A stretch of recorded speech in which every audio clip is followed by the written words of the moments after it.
তো আজকের দ্বিতীয় অধ্যায় আমার রাসূলুল্লাহ সাল্লাল্লাহু তাআলা আলাইহি ওয়াসাল্লামের যে জীবনী আলোচনা হবে সেই চ্যাপ্টারে সেই অধ্যায়ে আমার রাসূলুল্লাহর বাল্যকালের জীবনী পাওয়া যাবে।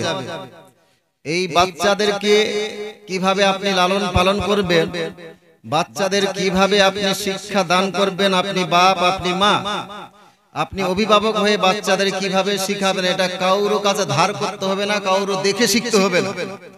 আজকের অধ্যায়টা একটু ধ্যান দিয়ে শুনবেন। আমি শুধু জীবনী এমনিতেই করি না, জীবনীর সাথে সাথে যেইগুলো আমাদের সমাজে প্রয়োজন, আমাদের পরিবার পরিজনে প্রয়োজন, আমাদের সাংসারিক আপনার জীবনে প্রয়োজন, পারিবারিক জীবনে যেগুলো প্রয়োজন, সেই বিষয়গুলোকে আমি আপনাদের সম্মুখে তুলে ধরবো ইনশাআল্লাহ। আজকেও অবশ্যই আজকে মনোযোগ চাইবো, মনোযোগ সহকারে আজকের অধ্যায় আপনারা শ্রবণ করবেন এই আমি আশাবাদী। আজকের পবিত্র দ্বিতীয় অধ্যায়কে কেন্দ্র করে পবিত্র কালামুল্লাহ হইতে তেলাওয়াত করেছে আমার আল্লাহ পাক রাব্বুল ইজ্জত বলেন আমার নবীকে, আমার নবীর শান ও মানকে মর্যাদা উঁচা করার জন্য আমার আল্লাহ পাক রাব্বুল ইজ্জত বলেন আউযু বিল্লাহি মিনাশ শাইতানির রাজীম বিসমিল্লাহির রহমানির রহিম ওয়া মা আরসালনাকা ইল্লা রাহমাতাল লিল আলামিন। আমার আল্লাহ পাক রাব্বুল ইজ্জত বলেন হে রাসূল আমি নিশ্চয়ই আপনাকে দুই জগতের রহমত স্বরূপ প্রেরণ করেছি। জোরে বলুন। নবী গো আমি আপনারে পাঠাই নাই, তবে হ্যাঁ পাঠিয়েছি, দুই জাহানের রহমত স্বরূপ করে পাঠিয়েছি। জোরে বলুন। নবী আমার সবারই জন্যই রহমত, গাছপালা জীব জন্তু মানব দানব সবারই জন্য রহমত স্বরূপ আমার রাসূলুল্লাহ দুনিয়াতে এসেছেন।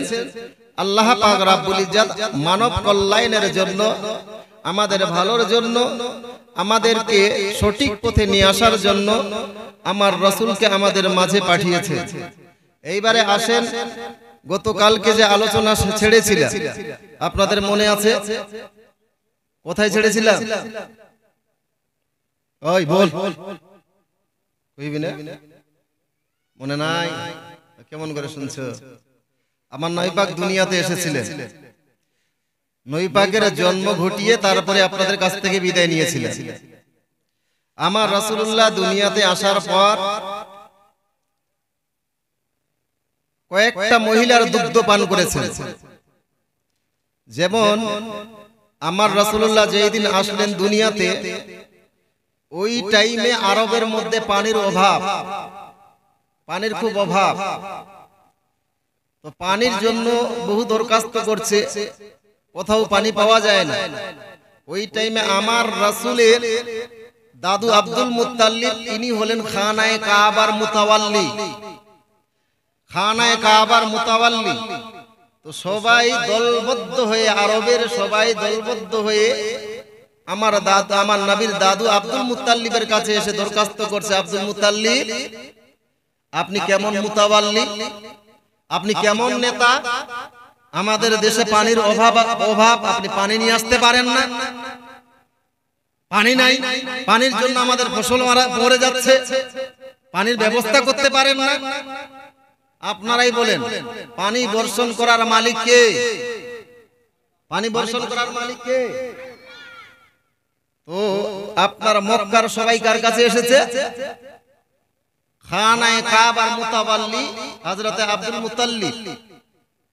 আব্দুল মুত্তালিব ইনশাআল্লাহ বলা নাই, মাশাআল্লাহ বলা নাই। ও বলল পানিরও তোমাদের পানির প্রয়োজন, যাও আমি আব্দুল মুত্তালিব তোমাদের কথা দিলাম আগামী কাল অবশ্যই পানি হবে। জোরে জোরে। আমি আব্দুল মুত্তালিব তোমাদের কথা দিলাম অবশ্যই আগামী কাল পানি হবে। বলল মুতাওয়াল্লি সাহেব ভালো করে বলছেন তো? বলল হ্যাঁ ভালো করে বলছি। যদি বা না হয়, যদি বা না হয় দেখো না, হবে ইনশাআল্লাহ।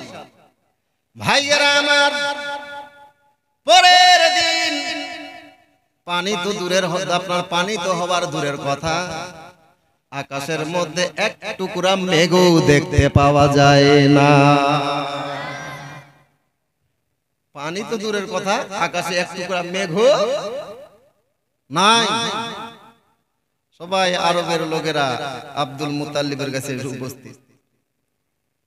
এই আবু তালিব, আপনি কথা দিয়েছিলেন আগামীকাল পানি হবে, কিন্তু পানি তো দূরের কথা, আকাশে এক টুকরা মেঘও নাই। আব্দুল মুতাল্লিব বললেন, আমি আব্দুল মুতাল্লিব কথা দিয়েছি আজকে অবশ্যই পানি হবে, তোমরা টেনশন নিও না। সবে মাত্র তো সকাল হয়েছে, অবশ্যই পানি হবে।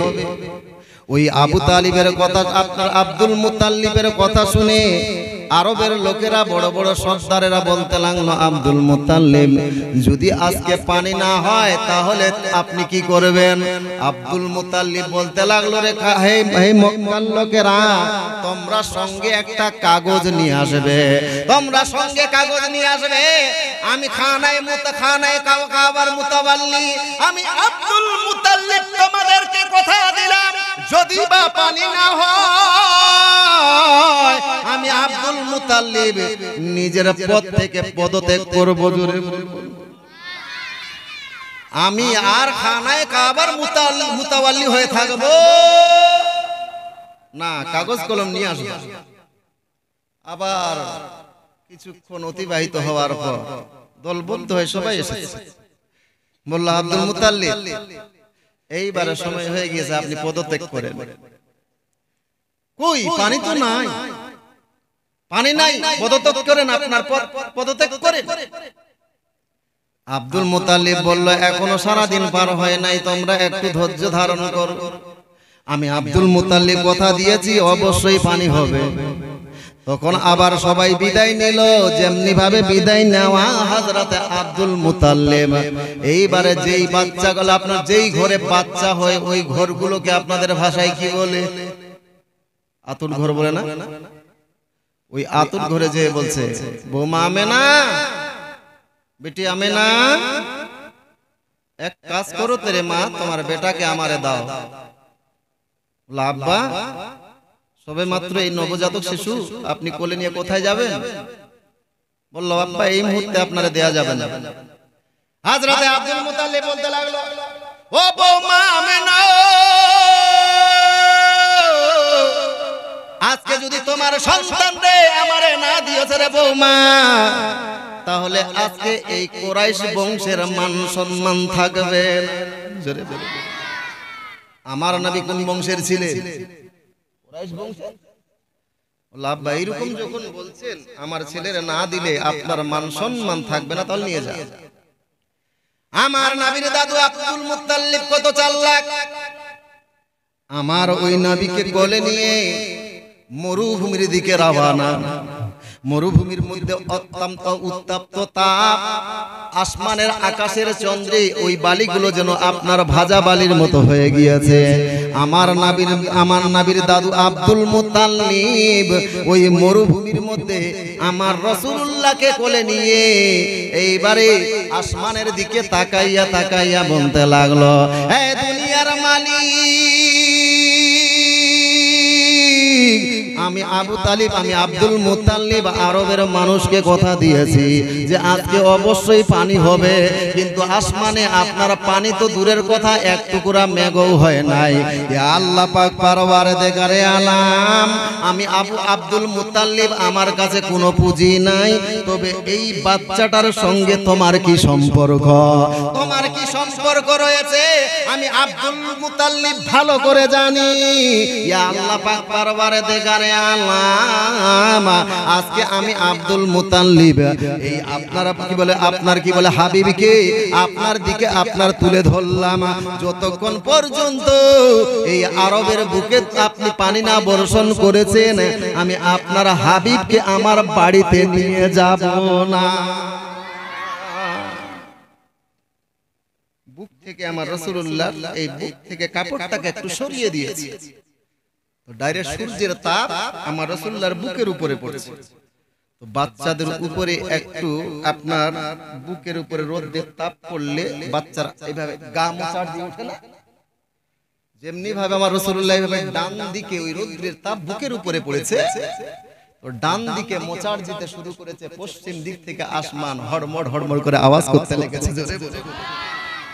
বাম দিকে মোচাড় দেওয়া, আবার পূর্ব দিক থেকে আপনার হড়মড় করে আওয়াজ শুরু করে দিয়েছে। আমার আল্লাহ পাক রব্বুল ইজ্জত পানির ফেরেশতা মিকাইল আলাইহিস সালামকে বলতে লাগলো, হে ফেরেশতা, যাও যাও, দেরি করিও না। আমি জানি ওই যে আব্দুল মুত্তালিব আমার নবীর দাদু কত চালাক, আমাকে আমার কাছ থেকে পানি নেওয়ার জন্য আমার হাবিবকে তুলে ধরেছে।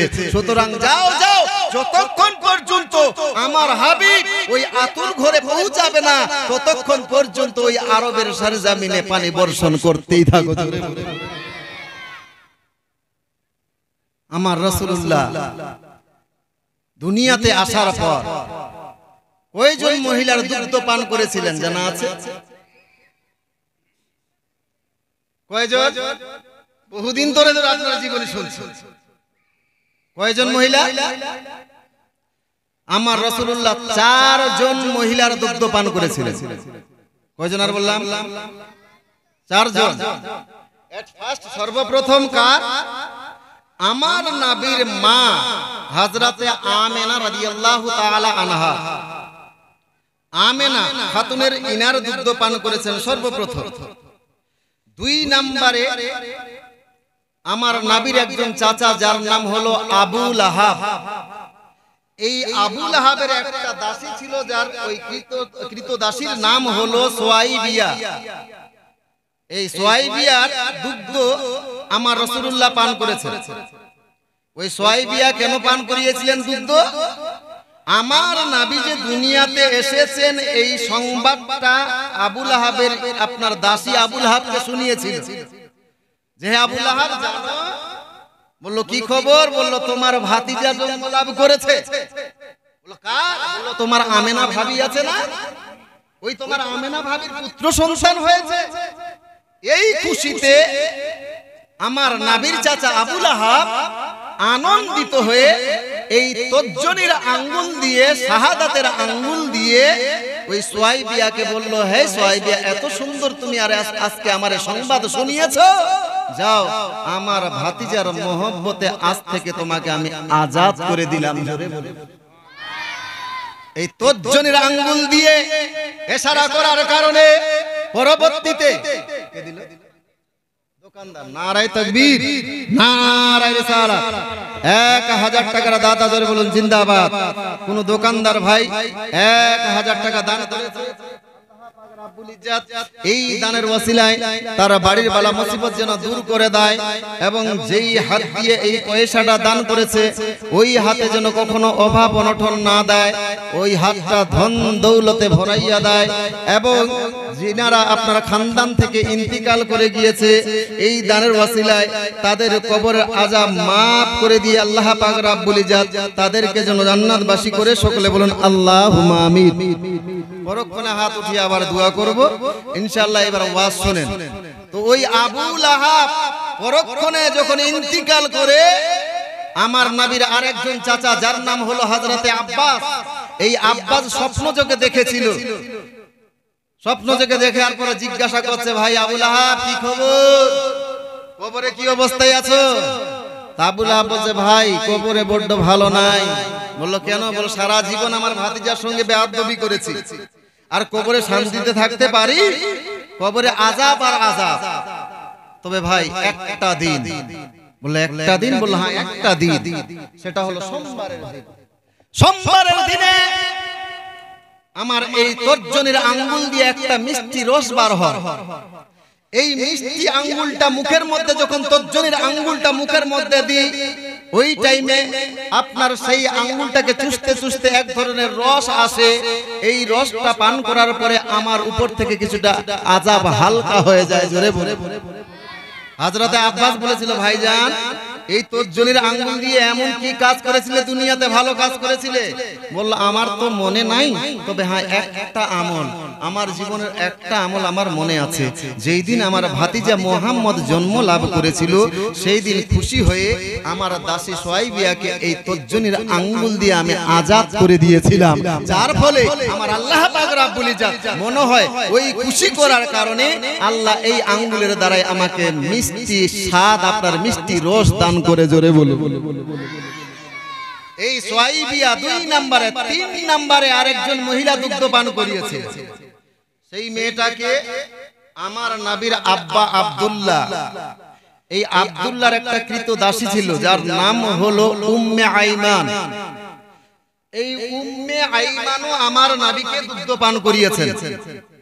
4 নম্বর যে মহিলাটা দুগ্ধ পান করিয়েছেন এটা আপনাদের সবারই জানা, সেটা কি হালিমা সাআদিয়া। হালিমা সাআদিয়া। ওই টাইমে ওই পিরিয়ডে দেশের মধ্যে এত অভাব অনটন ছিল আরবের মধ্যে, গরিব গরিব মহিলারা কি করত, বড় বড় ঘরানা পয়সাওয়ালার বাড়ি থেকে দুধের শিশুদেরকে নিজের বাড়িতে নিয়ে আসতো আর দুগ্ধ পান করিয়ে তার পারিশ্রমিক নিয়ে সংসার পরিচালনা করত। কিভাবে অভাব ছিল ভাবতে পারেন? গরিব মহিলারা সংসারের অভাবে বড় লোকের সন্তানকে দুগ্ধ পান করিয়ে তার পারিশ্রমিক দিয়ে সংসার পরিচালনা করত। বানি সাআদের গোত্রের মহিলাদের এই নিয়ম ছিল। বানি সাআদের গোত্রের মানুষেরা খুব গরিব, অতি দরিদ্র ছিল। ফলে তারা কি করত, যখন বাচ্চা হতো মক্কা শহরে ওই টাইমে তারা খবর নিত যে মক্কা কখন বাচ্চা হচ্ছে, ওই টাইমে ওই বানি সাআদের গোত্রের মহিলারা মক্কাতে বাচ্চা নিয়ে আসতো, বাচ্চা নেওয়ার জন্য আসতো, আর ওই বাচ্চাকে নিজের বাড়িতে নিয়ে গিয়ে লালন পালন করে তার বিনিময়ে পয়সা পেয়ে সংসার পরিচালনা করত। তার মধ্য থেকে একজন ছিলেন হযরতে হালিমা সাআদিয়া। হালিমা সাআদিয়া তো আমার নবী ইতিপূর্বে অনেক ধাত্রী ওই আপনার বানি সাআদের গোত্র থেকে মক্কায় এসেছে। এসে যারা ধনী লোক তাদের বাড়িতে প্রথমত গিয়েছে। তো ওই টাইমে প্রথমত আমার রাসূলুল্লাহর খানদান আব্দুল মুত্তালিব, খানা গৃহের মুতাওয়াল্লি। তো খানায় গৃহের মুতাওয়াল্লি এর বাড়িটা ছাড়া পড়বে বাপজি? কখনো ছাড়া পড়বে না। সবাই প্রথমত খোঁজ নিয়েছে যে খানায় মুতাওয়াল্লি আব্দুল মুত্তালিব, তার নাকি একটা পোতা হয়েছে, চলো তার পোতাকে যদি নিয়ে যাই তাহলে তার বিনিময়ে অনেক পারিশ্রমিক পাবো, আমরা অনেক পয়সা পাবো। এই বলে ধাত্রীগুলো আব্দুল মুত্তালিবের বাড়িতে গিয়েছে। আমার রাসূলুল্লাহকে দেখে মুগ্ধ, এত সুন্দর চেহারা। কিন্তু পরক্ষণে যখন জানতে পারলো যে এই বাচ্চাটার জগতে বাপ বেঁচে নাই, বাচ্চাটা দুনিয়াতে আসার পূর্বে জগৎ থেকে বাপ বিদায় নিয়ে গিয়েছে, এক কথায় এই বাচ্চাটা এতিম, দুনিয়াতে জগতে বাপ বেঁচে নাই। সুতরাং এই বাচ্চাটাকে বাড়িতে নিয়ে গেলে একে লালন পালন করার বিনিময়ে বেশি পারিশ্রমিক পাওয়া যাবে না, এই মনে করে আমার নবীকে কোন ধাত্রী আর বাড়িতে নিয়ে গেল না। হযরতে আমেনা এখানে মর্মাহত হলেন, আল্লাহ আজকে যদি আমার স্বামী বেঁচে থাকতো, আমার স্বামী যদি বেঁচে থাকতো তাহলে আমার ছেলেটাকে কেউ এইভাবে অবহেলা করে আমার ছেলেরে ছেড়ে যেত না। যেইভাবে অন্যান্য মেয়েদের আপনার সন্তান হয়েছে, তাদের স্বামী বেঁচে আছে বলে তাদের সন্তানগুলোকে ধাত্রীগুলো নিয়ে গিয়েছে, দাইমাগুলো নিয়ে গিয়েছে। আমার সন্তানরাও হয়তো কোনো দাইয়ে কিংবা কোনো ধাত্রীতে নিজের বাড়িতে নিয়ে যেত বলে হযরতে আপনার আমিনা খাতুন মর্মাহত হয়ে মনে মনে ভাবছেন। আর এই চিত্রটাকে কোন কবি অঙ্কন করছেন, কবির ভাষায় শুনেন। এই বাবু বস, ধ্যান দেন, কবি বলছেন এই চিত্রটাকে অঙ্কন করে। মা আমেনা কান্দে হায়রে, মা আমেনা কান্দে হায়রে, ছেলে বুকে করিয়া, কে বাজাবে আমার সোনার লালকে লইয়া, কে বাজাবে আমার সোনার লালকে লইয়া। মা আমেনা কান্দে হায়রে, মা আমেনা কান্দে হায়রে, ছেলে করিয়া কে বাজাবে আমার সোনার লালকে লইয়া কে বাজাবে আমার সোনার লালকে লইয়া আরে দাই যে এলো নগরে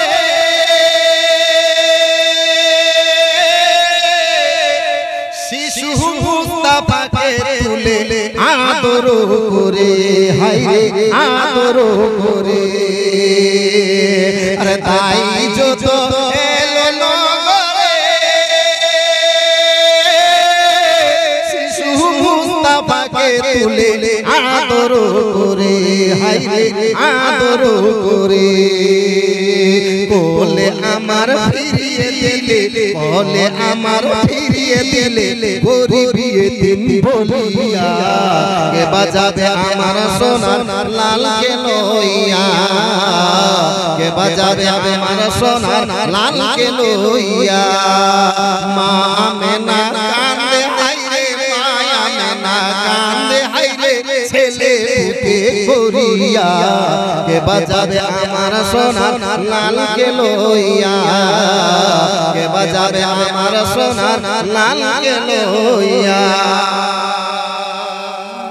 হযরত আমেনা খাতুন মনে মনে ভাবছেন যখন আমার ছেলের এরকম তাচ্ছিল্য করে গেলে তাহলে আমি আর এই সন্তানরে কাউরে দিব না বলে হযরত আমেনার এই আপনার চিত্রটাকে সামনে রেখে কবি বলছে দেব না কাউকে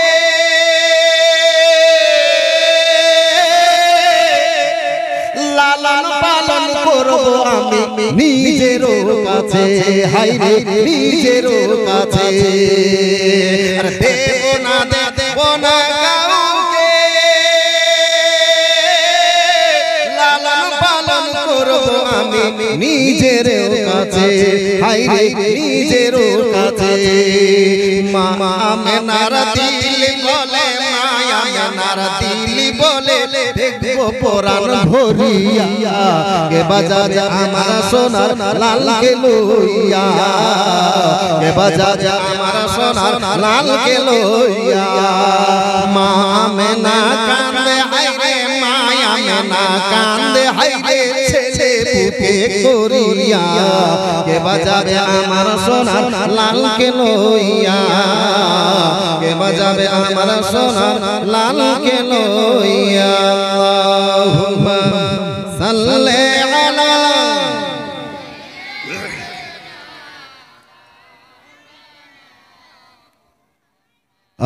আলা আলি সাইয়্যিদিনা মাওলানা মুহাম্মদ সাল্লাল্লাহু তাআলা আলাইহি ওয়াসাল্লাম অনেক ধাত্রী আসলো কিন্তু আমার নবীকে দেখে মুগ্ধ কিন্তু আমার নবীরে কেউ বাড়িতে নিয়ে গেল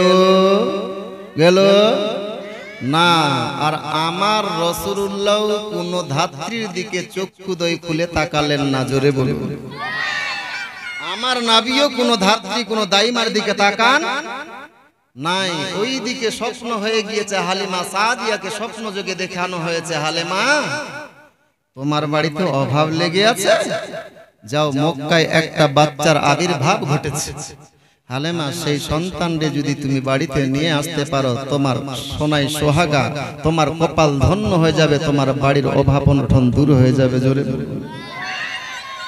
বন্ধুগণেরা আমার সকাল হওয়ার পর হযরতে হালিমা সাদিয়া তার স্বামী হারিসকে ডেকে বলতে লাগলেন স্বামী আমার মক্কায় যেতে হবে দেরি করলে হবে না হযরতে হালিমা সাদিয়ার স্বামী হারিস বলতে লাগলো হালিমা হঠাৎ করে মক্কায় যাওয়ার স্বপ্ন কারণটা কি তাড়াতাড়ি করে বলো হযরতে হালিমা বলতে লাগলো স্বামী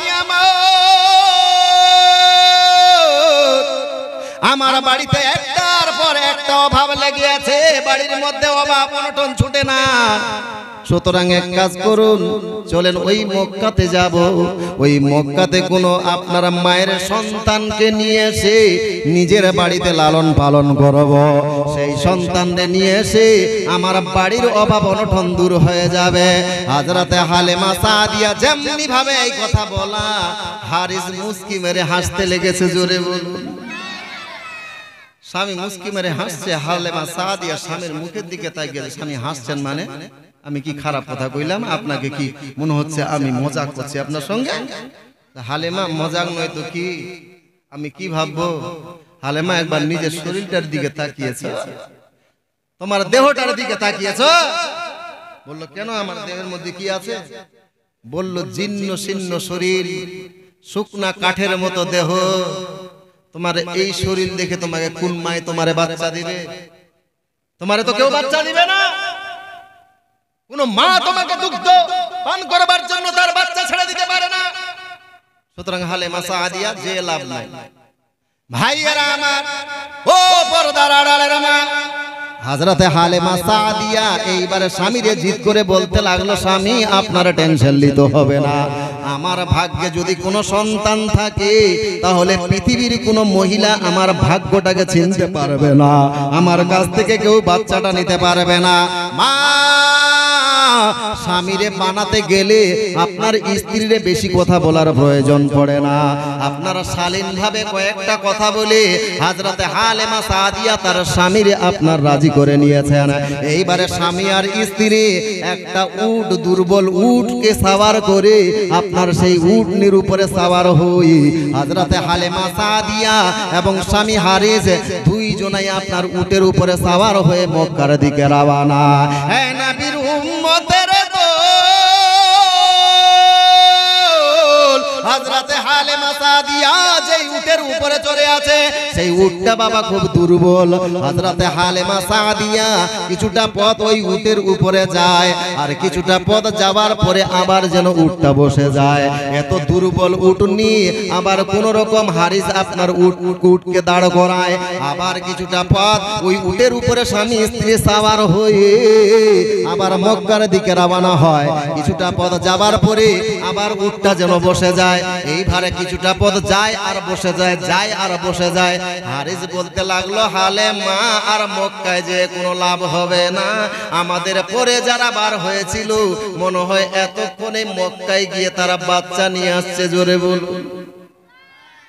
হালিমা যে লাভ নাই, আমাদের কপালে কোনো বাচ্চা নাই। আমাদের পরে যারা বার হয়েছিল আমাদেরকে ওভারটেক করে তারা আগে মক্কায় পৌঁছে গিয়েছে।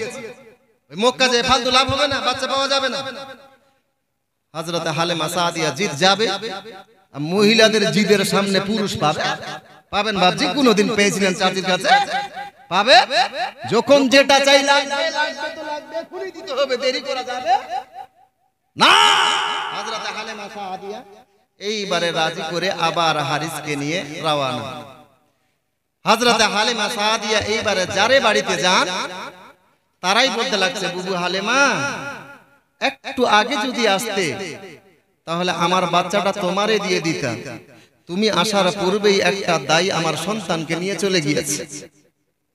হযরতে হালিমা সেই বাড়ি থেকে আপনার হতাশ হয়ে অন্য বাড়িতে গেলেন।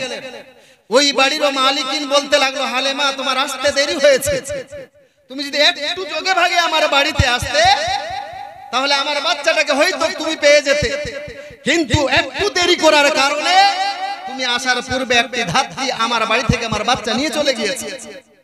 এইভাবে যারে বাড়িতে যায় প্রত্যেকটা বাড়ির মালিকা বলতে লাগলো, হালিমা আমার বাড়িতে কোনো সন্তান। স্বামী হারিস হাসছে আর বলছে, হালিমা বলেছিলাম মক্কায় যে কোনো লাভ হবে না, কিন্তু মহিলা মানুষ তোমরা তো শুনবা না। স্বামীর কাছে যখন যেটা জিদ ধরবা এখনই তো এখনই শুনতেই হবে, না শুনলে উপায় নাই। এতটা পথ এসে কি হইল? বললো স্বামী যাই, ছেলে নাই পেয়েছি, ছেলে না পেলাম তো কি হইল? এই মক্কাতে আপনার খানায় কাবা। স্বামী আমার, আমরা নিয়মিত ঠিক মতো এই মক্কায় আসতে পারি না। এক কাজ করেন, যখন ভাগ্যক্রমে আজ এসেছি তাহলে চলেন স্বামী আর স্ত্রী মিলে আমরা আজকে খানায় কাবার তাওয়াফ করে নিব। জোরে বলুন। খানায়ে কাবার তাওয়াফ করার নিয়তে হযরতে হালিমা সাদিয়ার স্বামী হারিস বলতে লাগলো, স্ত্রী তুমি খুব ভালো বুদ্ধি দিয়েছো, চলো এরই ফাঁকে আমরা খানায়ে কাবার তাওয়াফ করব। হযরতে হালিমা সাদিয়া স্বামীকে নিয়ে এইবার খানা কাবার তাওয়াফ করছে। তাওয়াফ করার পরে হাত উঠিয়ে হযরতে হালিমা সাদিয়া খানা কাবাকে সামনে রেখে জারে জার কেঁদে যাচ্ছে। কেঁদে কেঁদে আপনার চোখের পানিতে বুক ভাসাচ্ছে। ওই টাইমে খানায়ে কাবার মুতাওয়াল্লি হযরতে আব্দুল মুত্তালিব ওই মেয়েটার দিকে তাকাচ্ছেন যে মেয়েটা এত কাঁদছেন কেন, কারণটা। হযরতে আব্দুল মুত্তালিব ওই হালিমা সাদিয়ার কাছে এসে উপস্থিত হল। যেমনি ভাবে হালিমা সাদিয়া দোয়া শেষ করেছে, ওই আব্দুল মুত্তালিব বলতে লাগলো, মা তোমারে চিনতে পারলাম না, তোমার বাড়ি কোথায়, তুমি কোন দেশ থেকে এসেছো? হযরতে হালিমা সাদিয়া বলতে লাগলো, আমি বানি গোত্রে বানি সাদের গোত্রের মেয়ে, আমার নাম হলো হালিমা সাদিয়া। হযরতে আব্দুল মুত্তালিব বলতে লাগলো, মা তোমার নাম বহুদিন ধরে শুনেছি, তোমার নাম অনেক শুনেছি, তোমার চর্চা এই দেশের মধ্যে আছে, বলো দেখি তোমার কি কষ্ট হয়েছে, তোমার এমন কি বিপদ হয়েছে যে বিপদের কারণে আজকে তুমি এই জারে জার এই খানায়ে কাবার সামনে কান্না করছো, চোখের পানিতে বুক ভাসাচ্ছ, কারণটা কি আমারে খুঁজে বলো। হযরতে হালিমা বলতে লাগলো, আব্বা আমার কপাল বুঝি মন্দ, আমি হালিমা আমি বড় হতভাগা, আজকে আমার মনের দুঃখে আমি কান্না করছি আম্মা। কি বলবো মনের দুঃখের কথা। হযরতে আব্দুল মুত্তালিব বলতে লাগলো, হালিমা তুমি যখন আমাকে আব্বা বলে ডেকেছো, তাহলে তুমি কোনো দ্বিধা না করে তাড়াতাড়ি করে তোমার মনের দুঃখটা আমারে খুলে বলতে পারো, আমারে শেয়ার করতে পারো রে মা, হয়তো আমি আব্দুল মুত্তালিব তোমার মনের দুঃখটা শোনার পরে কিছুটা হয়তো আমি হালকা করতে পারবো। হযরতে হালিমা বলতে লাগলো, আব্বা আপনি আমার মনের দুঃখ দূর করতে পারবেন না, আজকে আমি বড় কপাল কি বল ভাগ্য খারাপ, আমার কপাল বড় মন্দ। হযরতে আব্দুল মুত্তালিব বলতে লাগলো, হালিমা আর দেরি করিও না, তাড়াতাড়ি করে বলো এমন তোমার সঙ্গে কি ঘটেছে।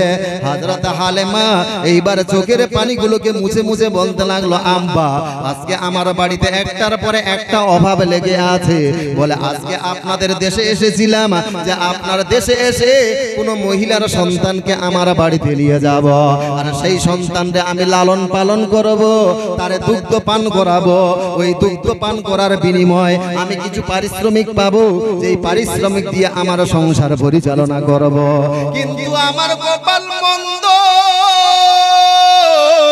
এই আরবের মধ্যে আসে দেখি কাউরে বাড়িতে সন্তান নাই, যারে বাড়িতে যাই তাই আমারে তাড়াইয়া দেয়, কাউরে বাড়িতে সন্তান খুঁজে পাই না। হযরতে আব্দুল মুত্তালিব বলতে লাগলো, রে বৌমা হালিমা আর তোমাকে কাঁদতে হবে না রে মা, তোমার কপাল মন্দ নয়, তোমার কপাল বড় ধন্য, তোমার কপাল বড় ধন্য, তোমাকে টেনশন নিতে হবে না। বললো, আব্বাই আবার কেমন কথা বলছেন, আমার মতো কপাল পড়া হয়তো জগতে আর কোনো মহিলা নাই, আমি একটাও বাচ্চা আজকে আমার বাড়িতে নিয়ে যেতে পারলাম না। হযরতে আব্দুল মুত্তালিব বলতে লাগলো, হালিমা তোমাকে টেনশন নিতে হবে না, আমি একটা সন্তানের খবর দিচ্ছি, এখন পর্যন্ত সেই সন্তানরে কোনো দাইমা বাড়িতে নিয়ে যায় নাই, এখন পর্যন্ত সেই সন্তানরে কোনো ধাত্রী তার বাড়িতে নিয়ে যায় নাই, সুতরাং এক কাজ করো, তাড়াতাড়ি করে আমার সঙ্গে চলো। হযরতে আব্দুল মুত্তালিব আগে আগে যায়, হারিস তার পিছে পিছে যায়, হারিসের পিছনে হযরতে হালিমা সাদিয়া পিছনে পিছনে যায়। এইভাবে করতে গিয়ে হযরতে আব্দুল মুত্তালিব তার নিজের বাড়িতে গিয়ে রওনা, যেমনি ভাবে দুয়ারের মধ্যে যাওয়া, হযরতে আব্দুল মুত্তালিব এইবারে আপনার দুয়ারে নাড়া দিতে লেগেছে। জোরে বলুন, আওয়াজ দিচ্ছে আমেনা। হযরতে আমেনা খাতুন সাড়া দিয়ে বলল, আব্বা বলেন কি খবর? বলল, বৌমা আমেনা দুয়ারটা তাড়াতাড়ি করে খুলে দাও রে মা। বলল, আব্বা কেন? বলল, একটা ধাত্রী সঙ্গে নিয়ে এসেছে, একটা দাইমাকে সঙ্গে নিয়ে এসেছে, তোমার বাচ্চারে নিয়ে যাবে। হযরতে হালিমা সাদিয়া যেমনি ভাবে হযরতে আমিনা এই কথা শুনতে পাওয়া, হযরতে আমিনা বলতে লাগলো, আব্বা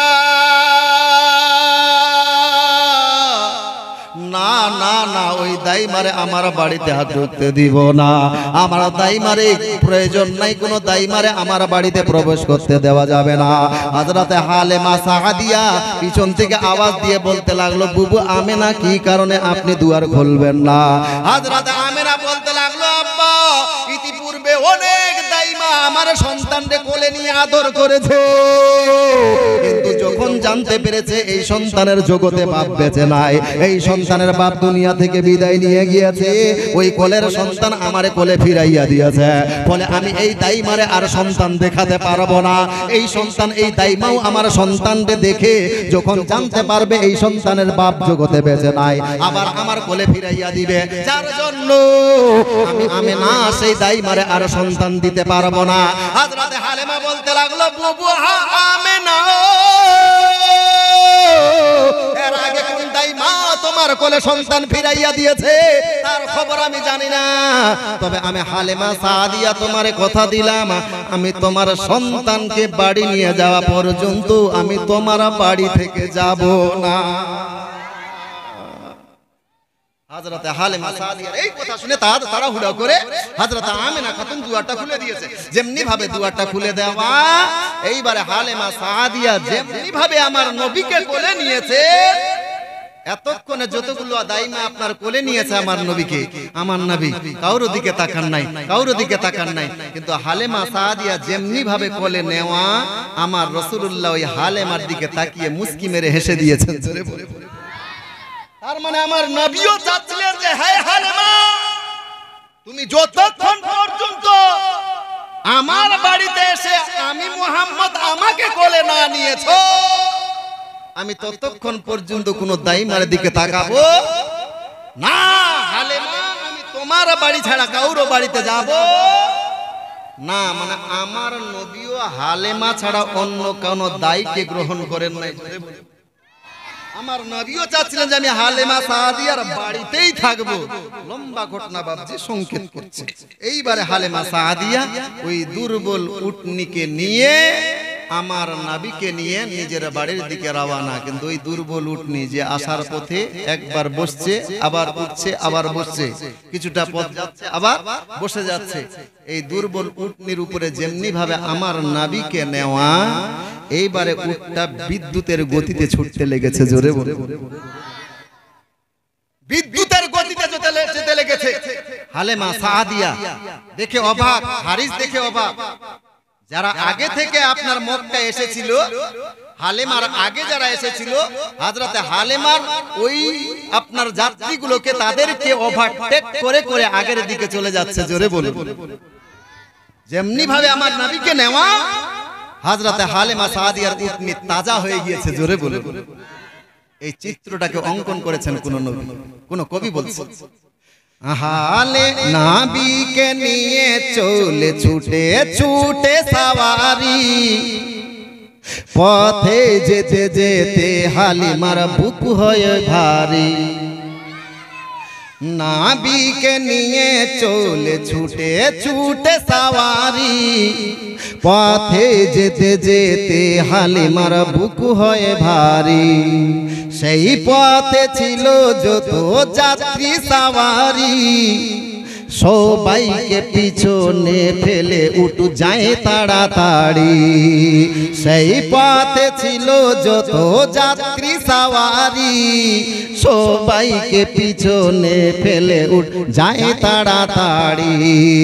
বলে সাথীরা ও হালিমা,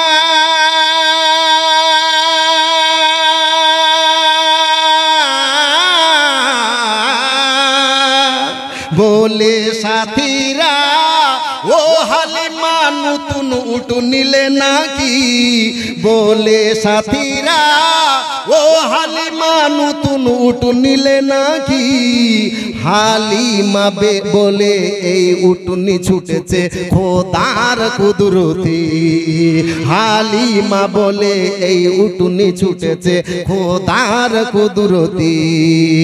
এই দুনিয়া দুনিয়ার দুনিয়া দুনিয়াতে এলেন নবী মোর আল আমিন হয়ে 12ই রবিউল আউয়ালে মায়া বেনার কলি দুনিয়াতে এলেন নবী মোর আল আমিন হয়ে 12ই রবিউল আউয়ালে মায়া বেনার কলি সবাই যাত্রীগুলো বলছে হালেমা কি ব্যাপার মক্কাতে যে তুমি উট পাল্টিয়ে নিয়ে এসেছো বলছে না না ওই কমজোর উট ওই দুর্বল উটনি তবে বর্তমানে এই উটের উপরে সওয়ার হয়েছে দো জাহানের বাদশা সেই বাদশার ওসিলায় উট আপনার তাজা হয়ে গিয়েছে জোরে বলে হযরত হালেমা সাদিয়া উটের উপরে বসে বসে আমার নবীকে স্তন পান করাচ্ছেন দুগ্ধ পান করাচ্ছেন ডান দিকের দুগ্ধ পান করাচ্ছেন এইবারে বাম দিকের স্তনে মুখ লাগাচ্ছেন নবী আমার বাম দিকের স্তনে মুখ লাগাচ্ছেন না জোরে বলে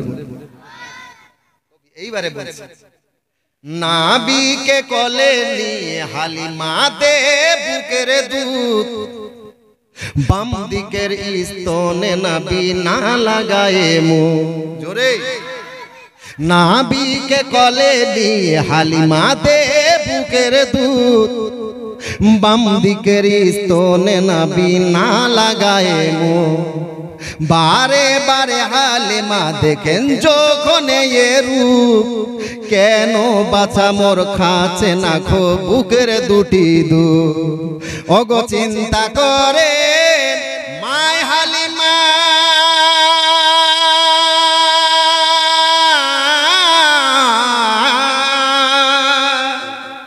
ওগো চিন্তা করে মা হালিমা এই মনে করে শরীরে বুঝি রোগ ধরেছে যাই ডাক্তার ঘরে শরীরে বুঝি রোগ ধরেছে যাই ডাক্তার ঘরে এই দুনিয়া দুনিয়ারে দুনিয়া দুনিয়াতে এলেন নবী মোর আল আমিন হয়ে 12ই রবিউল আউয়ালে মা আমিনার কোলে দুনিয়াতে এলেন নবী মোর আল আমিন হয়ে 12ই রবিউল আউয়ালে মা আমিনার কোলে হালিমা ভাবছে হয়তো আমার শরীরের কোনো সমস্যা তাহলে ডাক্তার দেখাতে হবে কিন্তু হালিমার সমস্যা না আমার নবী ইনসাফ করছেন জোরে বলে কেন দুগ্ধ পান করছেন না আমার নবী ডান দিকের স্তন পান করছেন কিন্তু বাম দিকের স্তন পান করছেন না কারণটা কি এর উত্তরটাই ছন্দে শুনে হালিমার একটি ছেলে ছিল আব্দুল্লাহ তার নাম তাই তো নবীজি বাম দিকের স্তন করে নিপা জোরে নবী আমার মায়ের কোলে ইনসাফ করছে জোরে বলে হালিমার একটা সন্তান আছে যার নাম হলো আব্দুল্লাহ হালিমার একটি ছেলে ছিল আব্দুল্লাহ তার নাম তাই তো নবীজি বাম দিকের স্তন করে নিপা নবী এসে করেছে ও শান্তির সমান তবে কেন আজ বলছে তাই ও শান্তির তাই বলি আমি ও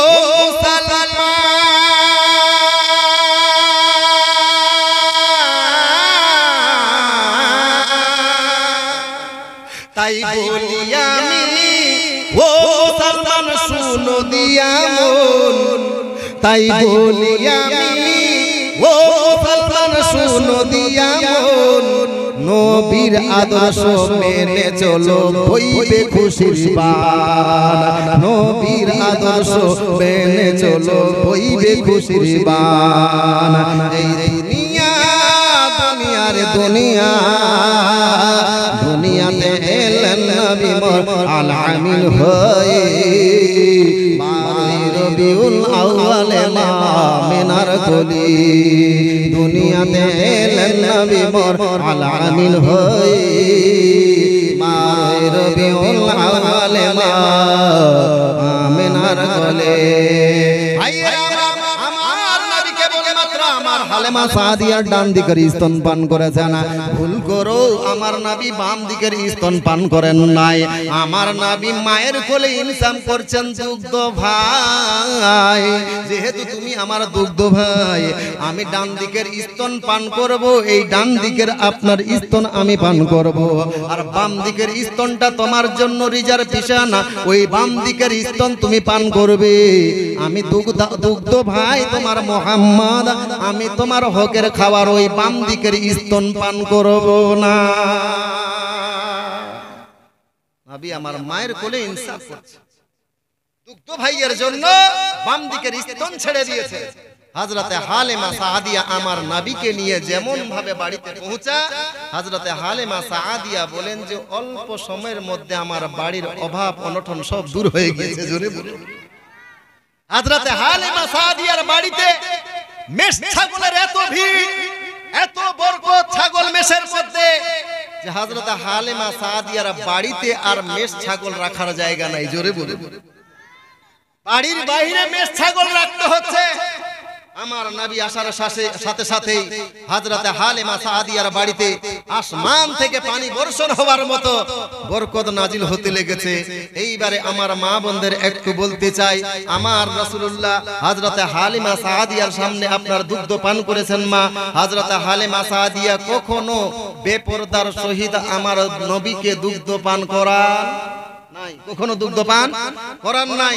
এবং হযরতে হালিমা সাদিয়া এও বর্ণনা করেন, আমার নবী কখনো কাপড়ের মধ্যে পেশাব পায়খানা করেন নাই। জোরে বলুন। কখনো নিজের কাপড়ে আপনার পেশাব পায়খানা করেন নাই। এমনও কি যে আমার রাসূলুল্লাহ যখন দোলনায় ঘুমাতেন, দোলনার কাছে কোনো মানুষ নাই, হালিমা সাদিয়া বাড়ির কাজকর্ম করছেন, দোলনাটা আপনা মনেই হিলছে। জোরে বলুন।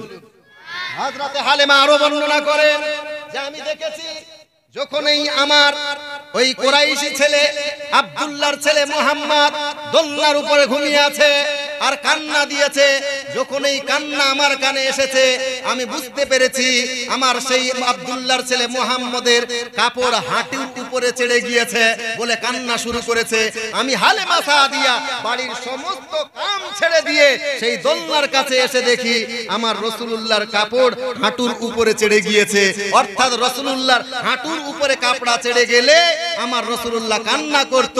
হযরত হালিমা বুঝতে পারত, সঙ্গে সঙ্গে হাঁটুর নিচে কাপড়টা নামিয়ে দিত, আমার রাসূলুল্লাহ কান্না করা বন্ধ করে দিত। জোরে আমার রাসূলুল্লাহ হাঁটুর উপরে কাপড় উঠে যাবে, এটা বরদাস্ত হয় না। কিন্তু আজ আমাদের মধ্যে 5 ওয়াক্তের নামাজি, 5 ওয়াক্তের নামাজ পড়ে তারপরে দেখতে পাওয়া যায় কি মুখে দাড়ি, হ্যাঁ আপনার লেংটি না কি বলে, লেংটি বলেন, লেংটি মেরে জমিতে কাজ করছে, করে না বাজি, লেংটি মেরে আপনার কাজ করছে। বাবজি খুব সাবধান, এই হাঁটুর উপরে কাপড় চাটতে গেলে 40 দিনের ইবাদত আপনার কমজোর হয়ে যায়, 40 দিনের ইবাদত কমজোর হয়ে যাবে। সুতরাং সবসময় ভ্রুক্ষেপ রাখবেন, এই হাঁটুর উপরে কাপড় চাড়া যাবে না। ওখানে মহিলারা পর্দা করবে, পুরুষের পর্দা নাই। খালি যত বক্তা নিয়ে আসবে খালি মহিলাদের পর্দা নিয়ে আলোচনা। মহিলারা কই হায় আমাদের ছাড়া আর কোনো ওয়াজ নাই, খালি মৌলবীরা আমাদের দোষ দোষ, আমাদেরকে পর্দা করতে হবে। যেমন মহিলাদেরকে পর্দা করতে হবে তেমন পুরুষদেরও পর্দা করতে হবে। পুরুষ অনেক পুরুষকে দেখছে এই ভুটি মোড়া, গেঞ্জি তো নাই, খালি লুঙ্গিটা পরেছে, লুঙ্গিটা আবার এইভাবে করে উঠিয়ে নিয়েছে, নিয়ে এইভাবে গিটটা মারতে মারতে মারতে ভাবে নিচে নামাতে নামাতে একদম নাভির নিচে, আর একটু নিচে নামালে হলে ভিতরে সামান দেখতে পাওয়া যাবে। আচ্ছা না না এইরকম পড়ছে, কে বললো আপনাকে এইরকম করে পড়তে হবে? যেমন একটা মহিলা পর্দা ফরজ তেমন আপনারও পর্দা ফরজ। যেমন একটা মহিলার সামনে উলঙ্গ হতে পারে না, তদরূপ একটা পুরুষের সামনে উলঙ্গ হতে পারে, একটা পুরুষের সামনে একটা পুরুষ উলঙ্গ হতে পাবে বাবজি? কি হইলো আমার আছে যাও ওরতা দেখলো কি হইলো না, চান্স নাই। যখন সাবালক হয়ে যাবে তখন একটা পুরুষ আর একটা পুরুষের সামনে উলঙ্গ হতে পারবে না। তবে আমার যুবক ভাইয়েরা অনেকেই যারা দিন রাত যে কাজ করতে যায়, অনেক সময় দেখতে পাওয়া যায় বন্ধুগুলো মিলে একসঙ্গে স্নান করে পুকুরে বা নদীতে, তো ওই আন্ডার প্যান্ট পরে গোসল করে। এই হাসার জন্য বলছি আমি, করছে কি করছে না খবরদার ভাই।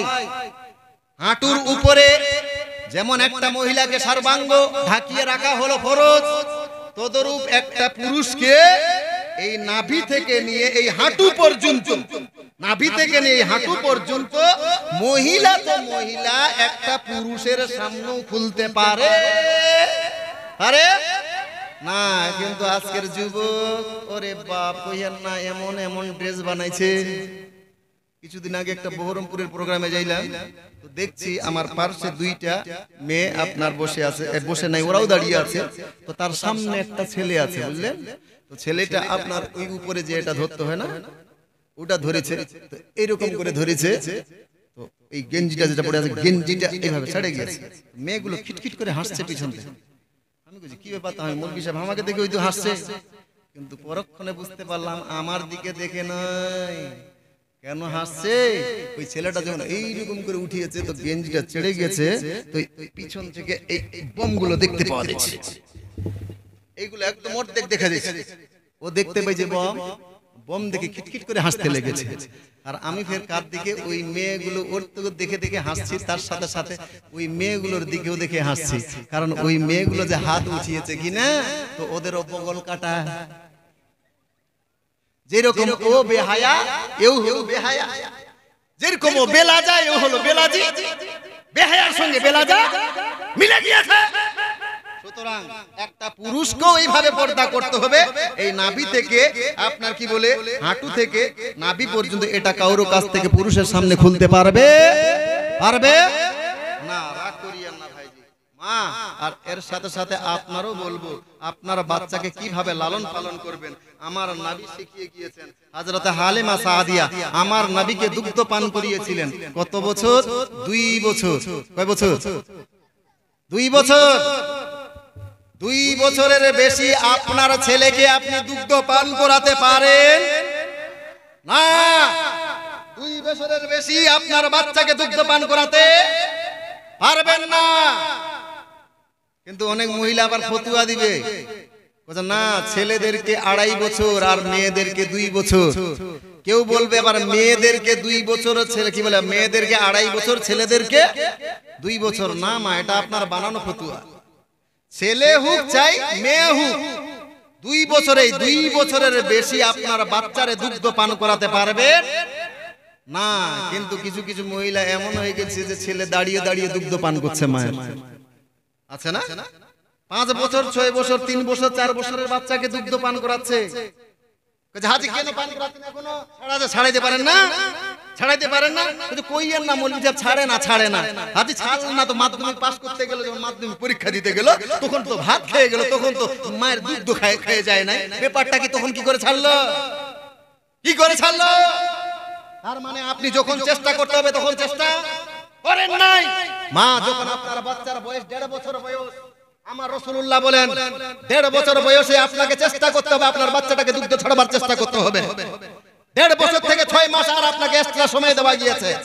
যখন পূর্ণ 2 বছর হয়ে যাবে, এতদিনও আপনার বক্ষের দুধ আপনার বাচ্চার জন্য বৈধ ছিল, জায়েজ ছিল। কিন্তু পূর্ণ 2 বছর হয়ে গেলে আপনার নিজের বাচ্চা হলো আপনার বক্ষের দুধ খেতে পারে না। না না না, পূর্ণ 2 বছর হয়ে গেলে আর দুধ পান করা যাবে না। মা বাচ্চাদের শরীরে এমনিতে গঠন হবে না। আপনি যেইভাবে শিখাবেন, যেমন শিখাবেন, যেমন তার মধ্যে মেডিসিন দিবেন, সেইভাবে বাচ্চাটা তৈরি হবে। আজকে বলছেন মৌলভী সাহেব আমার ছেলের চরিত্র খারাপ, ছেলে ভালো হয় না। এই যে 2 বছরের পরে দুগ্ধ পান করিয়েছেন, এটা তার জন্য অবৈধ, তার শরীরের মধ্যে গিয়েছে। মা এই দুগ্ধটা যখন বাচ্চা পান করবে তার আদত ভালো হবে হবে না। সেখানে দরদ দেখিয়েন না যে কাঁদছে বাচ্চাটা। আমার রাসূলুল্লাহ উলামায়ে কেরাম বলেছেন যদি দুগ্ধ না ছাড়ে বাচ্চাটা, তাহলে আপনি তিতা লাগিয়ে দেন সেই জায়গায়, যেন না দুগ্ধ পান করে। চেষ্টা করতে হবে। এরই জন্য বাচ্চাদের আদত বিগড়িয়ে যাচ্ছে পরক্ষণে। এই বাচ্চাটা আজকে আমরা বাচ্চাদেরকে সঠিক শিক্ষা, এই বর্তমানের যুগে বাচ্চারা খুব ইন্টেলিজেন্ট, আপনি যেইভাবে তৈরি করবেন সেই দিকে যাবে। আমরা বোটামালা মোবাইল দাবাতে দেরি করছিল, মানে ভয় লাগছিল যে বোটামালা মোবাইল কি করে চালাবো, জানি না কোথায় কি লেগে যাবে। আর এখনকার ছেলেগুলো দাঁতও গাজেনি, কত সুন্দর করে মোবাইল চালাইছে, ইন্টেলিজেন্ট নয়, খুব ব্যথা। যেইভাবে লাগাবেন সেই দিকেই আপনার লাগবে, যেমন মা তৈরি করবে সেইভাবে বাচ্চা তৈরি হবে, কিন্তু আদত তো সেই রকম নাই। এখন ভুল শিক্ষা দিচ্ছি বাচ্চাদের। কেমন করে ভুল শিক্ষা দিচ্ছি? মা ছেলেকে ডেকে বলছে, বাপ শুন তো আজকে রবিবার না, তো রবিবার বলছে, হ্যাঁ মা রবিবার, বলছে আজকে তো তোর স্কুল নাই, টিউশন নাই, প্রাইভেট নাই, এক কাজ করতো বাপ, যা তো ওই ঢাপ পার হয়ে বাস্তাটা নিয়ে যা, আর কাচিয়া না কি কহেন আপনারা ঘাস কাটার জন্য, কি হয় ওটা কি কহেন? কাচিয়া, কাচিয়া না কইদা, আমরা কইদা বলি, হ্যাঁ হাসুয়া, হাউসা। হাউসা তো এমনি ঘাস কাটার জন্য, ডাল কাটার জন্য হয়, আর যেটাতে দাঁত আছে, দাঁত লাগা আছে, ওটাকে কি বলেন? কচিয়া বলেন না, তাই ফির কেন হাউসা কইছেন আপনারা? কাইচা। তো মা কইছে বাটা এক কাজ করো, ওই বাস্তাটা নিয়ে আর কাইচাটা নিয়ে ঢাপ পার হয়ে একটু গরুটা ছাগলের জন্য ঘাস কেটে নিয়ে আয়গা, ঘাস। তো মার কথা শুনে বাচ্চাটা কি করেছে, ওই বাস্তা আর কাচিয়ে নিয়ে ঘাস কাটতে গিয়েছে আপনার ভুট্টার ভুঁই, তারপরে আপনার কুশিয়ারের বাগান পার হয়ে আপনাদের ওই ঢাপ থেকে আপনার ঘাস কেটে নিয়েছে। ঘাস নিয়ে এসে তারপর ঘাসের বস্তাটা নিয়ে কোথায় রাখবে? ঘাসের বস্তা গোয়াল ঘরে নিয়ে যেতে হবে, আর না হলে গরুর সামনে বা ছাগলের সামনে। কিন্তু ছেলেটা ওই ঘাসের বস্তা নিয়ে আপনার গোয়াল ঘরে যায় না, তারপরে আপনার কি বলে গরু ছাগলের সামনে যায় না, ওই ঘাসের বস্তা নিয়ে কোথায় যাইছে জানেন? বেডরুমে, শুয়ার রুমে, ঘরের ভিতরে যাইছে। তো মা কিচেন রুমে রান্না করছে, ওখান থেকে বলছে, মা এই ঘাসের বস্তা নিয়ে কাহা যাইছে? ঘরের ভিতরে যাইছে মানে। মা ওখানে রান্না করতে গিয়ে ওখানে একটা ধমক, ঘাসের বস্তা কাহা নিয়ে যাইছে? এইভাবে আপনার একটা ধমক দিয়েছে, তো বাচ্চারা মায়ের ধমক একটু ভয় পায় না বাচ্চা? তো যেমনি ভাবে আপনার ধমক দেওয়া বাচ্চাটাকে, বাচ্চাটা ওখান থেকে আস্তে করে মুখ বাড়িয়ে মাকে কইছে, কুশিয়ার আছে, কুশিয়ার। কি আছে? কুশিয়ার হয় তো আপনাদের দিকে হয় না বাবজি? যেমনি ভাবে ছেলেটা মুখ বাড়িয়ে বলছে কুশিয়ার আছে, কুশিয়ার, মা এইবারে ওই রান্নার কাজ বাদ দিয়ে তাড়াহুড়া করে এসে ওর কানটাতে এসে কইতে লাগছে, কি আছে রে, কি আছে? মা যেমনি ভাবে ভলিউম কমিয়ে দিয়েছে, এইবার বুঝতে পারে যে আমার মা আমাকে আর কিছু কইবে না। এইবারে বিন্দাস ছেলেটার বস্তার মুখ খুলে এইবার মাকে দেখাচ্ছে, সামনে কিছুটা ঘাস উপরে আর ভিতরে এরকম কুশিয়ারের বোঝা নিয়ে এসেছে। কুশিয়ার কন্যা কি কেন আপনারা?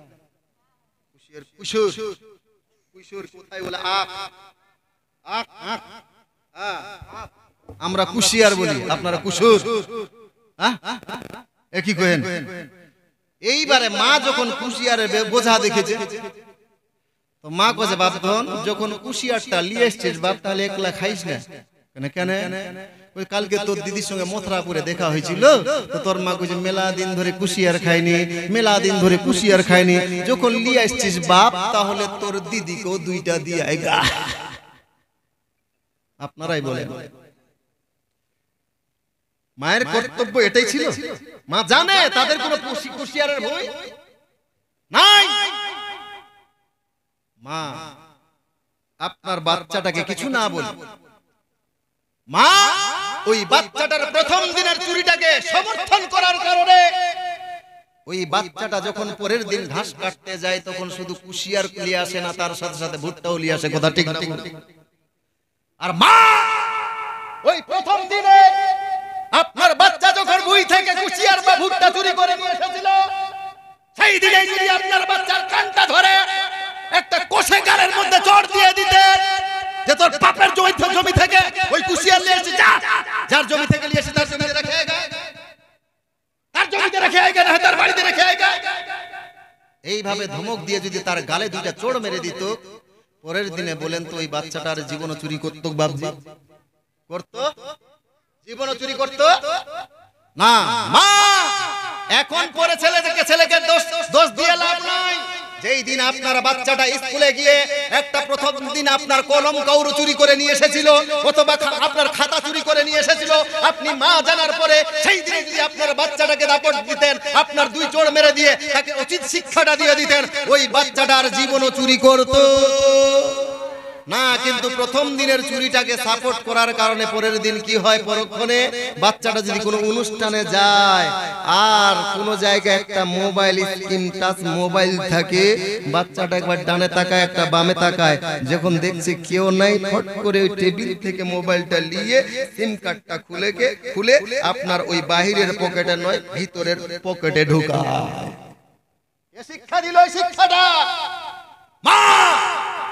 এর জন্য বলবো খুব সাবধান, বাচ্চাকে আপনাকে শিখাইতে হবে। আপনি মা যেমন করে শিখাবেন বাচ্চাটা তেমন করে শিখাবে।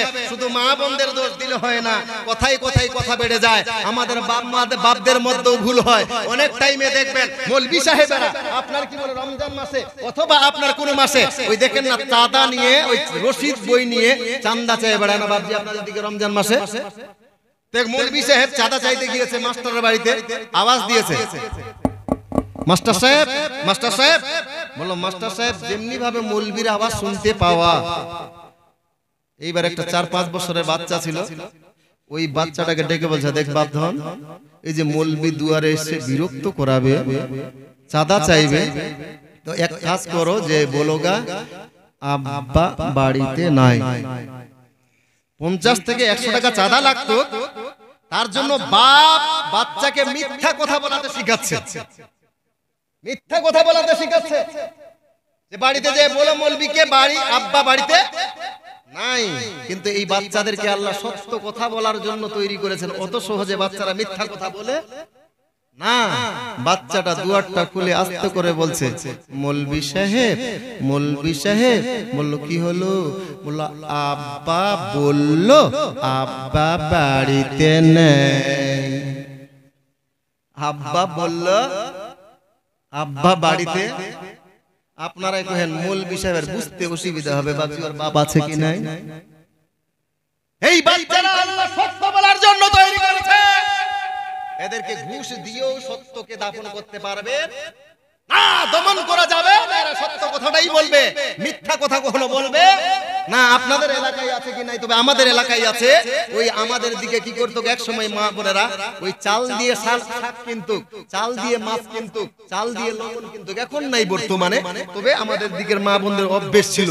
তো এক মাস্টার সাহেবের বক্তব্য হলো যে আমি এই চাল দিয়ে মাছ কিনা আপনার শাক কিনা এটা আমার পছন্দ নয়। 500 টাকা স্ত্রীরে দিয়েছে, বললো দেখো এই 500 টাকা তোমাকে দিয়ে গেলাম, 500 টাকা দিয়ে বাজার করবা, খবরদার চাল দিয়ে মাছ আপনার মাছ শাক ডাল কিনবা না। এইবারে বাচ্চা ছিল সাথে একটা, বাচ্চাটাও শুনেছে। এইবার মাছওয়ালা এসছে, মাছ তো স্ত্রীর আদত চাল দেওয়া। এইবারে বাচ্চাটা ওই চালে বাচ্চার মাছ চালের বস্তা থেকে চাল নিতে গেলছে। তো বাচ্চাটা কইছে আব্বা যে চাল দিতে নিষেধ করেছিল, আব্বা যে চাল দিতে নিষেধ করেছিল। ওর মা ধমক দিয়ে, যাই চুপ, খবরদার আমি চাল দিয়ে মাছ কিনছি, খবরদার তোর আব্বাকে কইবি না, খবরদার তোর আব্বাকে বলবি না। এবার ছেলেটা জিদ ধরে নিয়ে, ঠিক আছে বলবো না, তাহলে আমি 2টা আইসক্রিম খাবো, তাহলে আমি 2টা আইসক্রিম খাবো। তুই আইসক্রিম খাবি? বাপ আমার কাছে তো পয়সা নাই, তাহলে এক কাজ কর গা, তুইও 2টা চাল নিয়ে তুইও আইসক্রিম খাগা। নিজে তো চাল দিয়ে মাছ কিনছে, আবার বাচ্চাটাকে কিছুটা চাল দিয়েছে। এইবারে বাচ্চাটা চাল দিয়ে আপনার আইসক্রিম কিনে খেয়েছে। ওর বাপ দুপুরবেলা অফিস থেকে এসেছে, আসার পরে বাপদের আদত হলো ছেলেরা সামনে আসলে তাকে একটু আপনার কি বলে আদর করবে। আদর করতে গিয়ে বলছে, বাবা বলো সকালবেলায় কি খেয়েছিলা? বললো চা বিস্কুট। বললো তারপরে কি খেয়ে 10টার পরে কি খেয়েছিলা? বললো চা মুড়ি। বললো তারপরে কি খেয়েছিলা? বললো রুটি। বললো তারপরে কি খেয়েছিলা? বললো 2টা আইসক্রিম। আইসক্রিম? পয়সা কে দিয়েছিল বাপ? বলে পয়সা নয়, আম্মা চাল দিয়েছিল। আম্মা চাল দিয়েছিল? বলছে আমাকে নয়, মাছ সুদ্ধা কিনেছিল। ঘুষ দিয়ে রেখেছে বাচ্চাটাকে। খবরদার তোর বাবা আসলে বলবি চাল দিয়ে ঘুষ দেওয়ার পরও বাচ্চাটা সত্যটাকে দমন করতে পারলো না, সত্য কথাটাই সামনে বলে দিল, জোরে বলুন। এরই কারণে মা পরক্ষণে এই বাচ্চাটা আপনার 1000 টাকা নয় 1500 টাকা দিনে রোজগার করে আপনার হাতে 500 টাকা দিয়ে দেয়, নিজের পকেটে 1500 টাকা, আপনার কি বলে 1500 টাকা আপনার 1000 টাকা রেখে দেয়। ওই টাইমে আপনি বাম্মা সন্তুষ্ট হন না, বলে অমুকের বেটা 2000 টাকা মাস আপনার দিনে রোজগার করে, 2000 টাকা দিনে রোজগার করে, তোর মাত্র 500 টাকা রোজগার, তোর 500 টাকা রোজগার, তুই ঝুটটা কথা কইছিস, তুই ঝুটটা কথা কইছিস, ঝুটটা কথা কইবে না। আপনি যে শিখিয়ে রেখেছেন কোচিং সেন্টারে কোচিং মাস্টার, আপনি যে আগে থেকে ওকে মিথ্যা শিখিয়েছেন, এখন আর কষ্ট করলে হবে না, মেনেই নিতে হবে আপনাকে। বাচ্চাকে সঠিক শিক্ষা দেন। আমার রাসূলুল্লাহ এরই জন্য বাচ্চাকে ভালো করে সঠিক শিক্ষা দেওয়ার জন্য, আপনারা যে নামাজ পড়েন, যারা 5 ওয়াক্তের নামাজি, যারা 5 ওয়াক্তের নামাজি, ফরজ নামাজগুলো বাড়িতে পড়বেন, ফরজ নামাজ বাড়িতে, আর সুন্নত নামাজগুলো কি করবেন? সুন্নত নামাজগুলো নিজের বাড়িতে পড়বেন, সুন্নত নামাজ বাড়িতে পড়বেন। তাহলে কি হবে?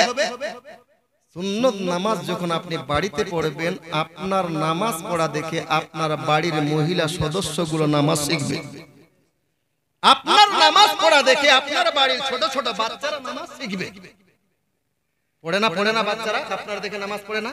যারা দাদু বা নানি আছেন এখানে বলেন তো ভালো করে, মা বা যারা মা 5 ওয়াক্তের নামাজ পড়েন, ওই বাড়িতে যদি 3 বছরের একটা বাচ্চা থাকে, ওই বাচ্চাটাও দেখেন কোনোদিন মায়ের সঙ্গে নামাজে দাঁড়িয়ে গিয়েছে।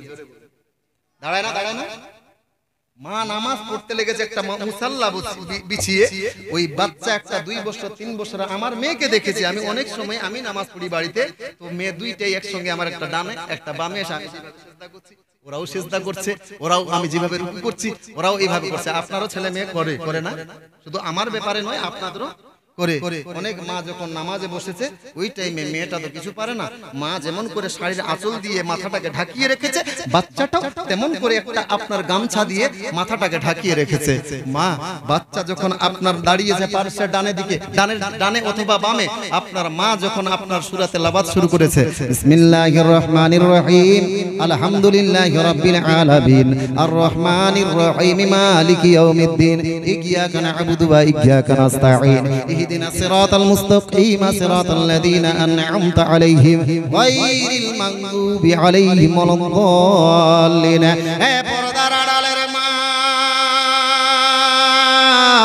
আপনি মা এইভাবে কোরআন শরীফ তেলাওয়াত শুরু করেছেন, আপনার 2 বছর 3 বছরের বাচ্চাটা কিন্তু কোরআন শরীফ পড়তে জানে না, কিন্তু ওই বাচ্চাটা আপনার ঠোঁটের দিকে তাকায়, আপনি যেমন যেমন করে ঠোঁট হিলান রে মা, বাচ্চাটাও তেমন তেমন করে ঠোঁট হিলায়, জোরে বলুন। মা যখন সূরা শেষ করে রুকুর মধ্যে চলে গিয়েছে, বাচ্চাটাও মায়ের দেখে রুকুর মধ্যে চলে গিয়েছে। মা যখন রুকু থেকে সামি আল্লাহু লিমান হামিদা বলে দাঁড়িয়ে গিয়েছে, ওই বাচ্চাটাও মায়ের মতো করে সামি আল্লাহর মতো করে সামি আল্লাহু লিমান হামিদা বলার মতো ওই বাচ্চাটাও আপনার দাঁড়িয়ে গিয়েছে। আবার মা যখন আপনার সেজদায় চলে গিয়েছে, ওই বাচ্চাটাও মায়ের দেখে সেজদায় চলে গিয়েছে। তবে মা থেকে একটু বাচ্চাটা ভিন্নভাবে আপনার সেজদা করেছে।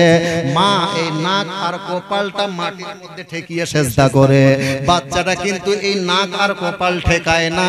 বাচ্চাটা যদি মায়ের বাম দিকে থাকে, তাহলে এই ডান আপনার বাম গাল আর কানটা এইভাবে মাটির মধ্যে ঠেকিয়ে মায়ের ঠোঁটের দিকে তাকিয়ে তাকিয়ে সেজদা করছে, জোরে এ পর্দার আড়ালের মা। যারা নানি আছেন তারাই বলতে পারবেন, আপনার পতিন আপনার নাতিন কোনদিন দেখবেন রে মা, আপনি নামাজে দাঁড়িয়েছেন, আপনি যেমন সেজদায় গিয়েছেন, আপনার নাতি অথবা পতিন আপনার বাম দিকে আপনার ডান দিকে আছে, আপনি নাক এবং কান ঠেকিয়ে আপনার নাক আর কপাল ঠেকিয়ে সেজদা করেন, কিন্তু আপনার নাতিন আর আপনার পতিন আপনার বাম কান নয়, আপনার ডান গালটা এইভাবে ঠেকিয়ে আর কানটা ঠেকিয়ে আপনার ঠোঁটের দিকে তাকিয়ে তাকিয়ে সেজদা করে, জোরে বলুন। এটা কি আমি বানিয়ে বলছি না বাস্তব? এরকম করে না বাপজি? এইরকম নামাজ পড়তে গেলে লাভ। আমার আল্লাহ পাক রব্বুল ইজ্জত ফেরেশতাদেরকে ডেকে বলে, রে ফেরেশতার দল, আসো আসো আসো, বলল আল্লাহ কিসের জন্য আমাদের ডাকা হলো? আমার আল্লাহ পাক রব্বুল ইজ্জত ফেরেশতাদেরকে বলবে, ফেরেশতার দল আসো আসো দেখবা তো আসো। বলল কি? বলল দেখবা তো, তাড়াতাড়ি করে যাও, ভূতনির সরজমিনে একটা আমার বান্দি নামাজের জন্য দাঁড়িয়ে গিয়েছে, তাড়াতাড়ি করে দেখে আসো, একবার সেখানকার খেল দেখে আসবে। এই পর্দার আড়ালের মা, এইবারে আপনি এশারের নামাজের জন্য দাঁড়িয়েছেন, আপনার নাতিন বা আপনার সঙ্গে আপনার মেয়ে অথবা আপনার কোনো পোতা হয়তো নামাজ পড়ছে, আল্লাহর ফেরেশতা আপনার বাড়িতে এসে উপস্থিত। যেমনি ভাবে আপনারা বাড়িতে আসা, আবার আল্লাহর কাছে চলে গেল। আল্লাহর কাছে যে আমার আল্লাহ প্রশ্ন করতে লাগলো, ফেরেশতা বলো বলো তোমরা কি দেখে আসলে? ফেরেশতা বলতে লাগবে, আল্লাহ ওই তো একটা তোমার বান্দি এশারের নামাজে দাঁড়িয়ে আছে, ওই দেখে আসলাম, এই দৃশ্যই তো দেখে আসলাম, আর কি দেখে আসবো? আমার আল্লাহ বলল, রে ফেরেশতার দল, আমার বান্দির খবর পরে বলিও, আমার বান্দির পাশে যেই বাচ্চাটা দাঁড়িয়ে আছে, প্রথমত সেই বান্দির বাচ্চাটার খবর বলো, ওই বাচ্চাটা কি করছে, বাচ্চাটার খবর বলো। পর্দার আড়ালের মা, ফেরেশতা বলবে, দুনিয়ার মালিক, ওই বাচ্চার খবর কি শুনবা? ওই বাচ্চাটা তো মায়ের সঙ্গে খেলা করছে। আমার আল্লাহ বলবে, বান্দা, ফেরেশতা তুমি বলছো ওই বাচ্চাটা মায়ের সঙ্গে খেলা করছে, কিন্তু না না, আমি তো দেখছি ওই বাচ্চার মায়ের যেইভাবে ঠোঁট হিলছে, ওই বাচ্চাটাও তেমন তেমন করে ঠোঁট হিলাচ্ছে। বান্দা বলবে, ফেরেশতা বলবে, আল্লাহ ওই বাচ্চাটা এমনিতেই ঠোঁট হিলাচ্ছে, বাচ্চাটা মূলত কিছুই পড়ে না। আমার আল্লাহ বলবে, ফেরেশতা তাহলে বলো ওই বাচ্চার মা বর্তমানে কি অবস্থায় আছে? আমার আল্লাহর ফেরেশতা বলবে, আল্লাহ ওই বাচ্চাটার মা বর্তমানে সেজদারত অবস্থায় আছে। আমার আল্লাহ বলবে, ফেরেশতা তাহলে বলো ওর মা বর্তমানে সেজদার মধ্যে কি পড়ছে? আমার আল্লাহ বলবেন, আল্লাহ ওর মা বর্তমানে সেজদার মধ্যে পড়ছে সুবহান রাব্বিয়াল আলা, সুবহান রাব্বিয়াল আলা।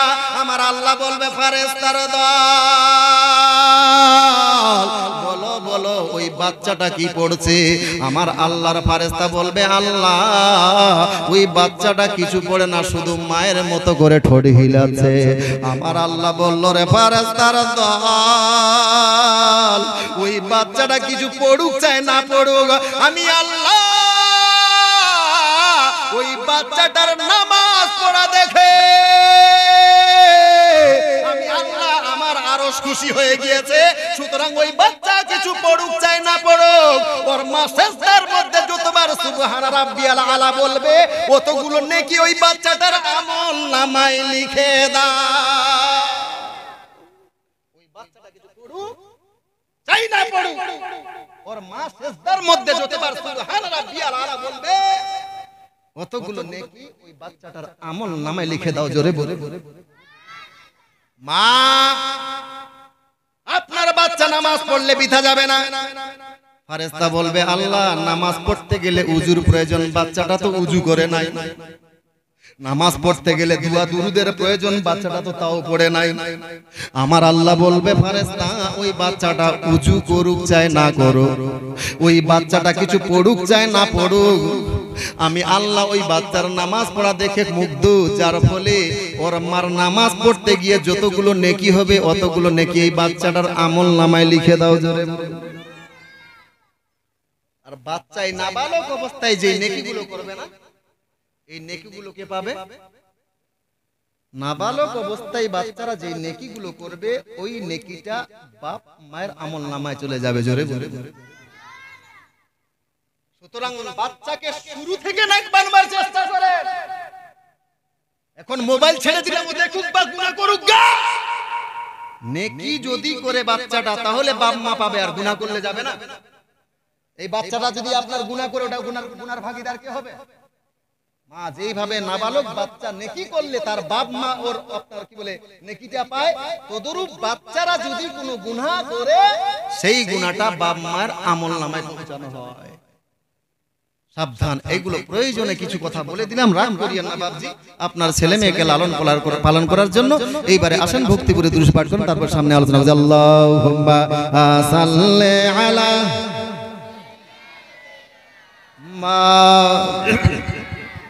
মুহাম্মাদ ওয়া আলা আহলি وعلى أهلي লানা মুহাম্মাদ সাল্লাল্লাহু তাআলা আলাইহি ওয়াসাল্লাম।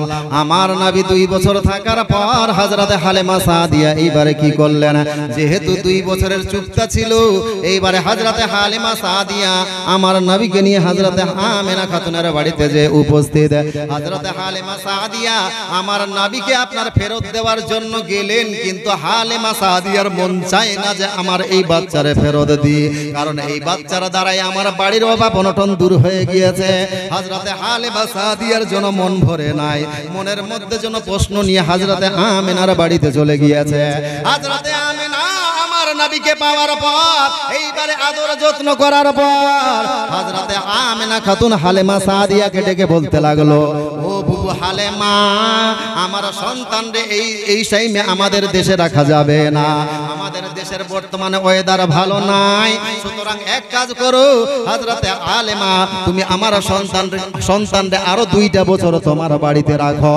এই পর্দার আড়ালের মা হযরতে হালিমা সাদিয়া এইবারে যেন আনন্দে উৎফুল্ল হয়ে গিয়েছে। আরে আমি তো চেয়েছিলাম যে এই বাচ্চারা আরো 2টা বছর আমার বাড়িতে রাখবো।